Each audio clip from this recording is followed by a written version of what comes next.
Alright, so manually updating your WordPress theme is pretty easy to do. You just go click on the download icon next to your WordPress theme in your account, agree to the terms, and if you're downloading an Aquila version of our WordPress themes, if that's what your purchase is, then you'll see this option. You just want to get the manual install package. If you purchased an older framework product such as an Orion or a Phoenix, you'll have a WordPress theme only package, and that's the one you want to grab. And then once that is done, once it's finished downloading, we'll just go and grab this.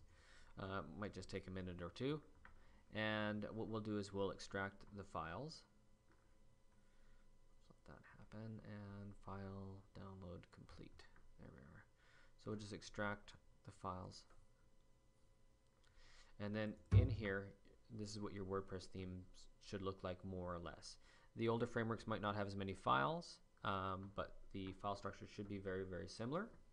And what you'll want to do next is load up your FTP client, log into your site, as I've done here, and find usually your web root folder. You're going to, inside that, you're going to have a WP content and then a themes folder. Find the theme folder that matches and go into it.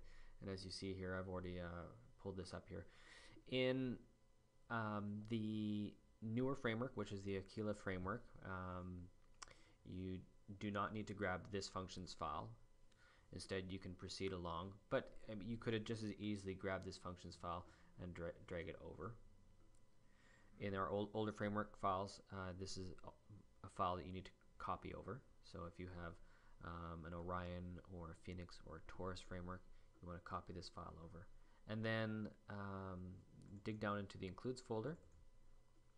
If you have a framework folder, you can dig into it and look for a functions file. Again, this particular system is for the Aquila framework. In the older ones, this file will not exist. You won't need to worry about it. So this is only for the Aquila framework. You back out of it, dig into the admin folder. You're going to see a tiny MCE plugins folder here, as you're here. Click and just drag this. You can drag it up to the admin if you like, or you can just drag it over top of these files here, because basically you're dragging the entire folder into the admin. And then once you do that, and this is for all frameworks, you'll be done once those files have been queued out. So just to summarize here, you want to grab a functions.php. In the newer framework files, it's found within the includes framework folder. In the older framework files, it's found right in the root folder of the theme. And then for all frameworks, then it would be the tiny MCE plugins, and you just copy and drag it into the admin folder here. And then once you've done that, you are complete.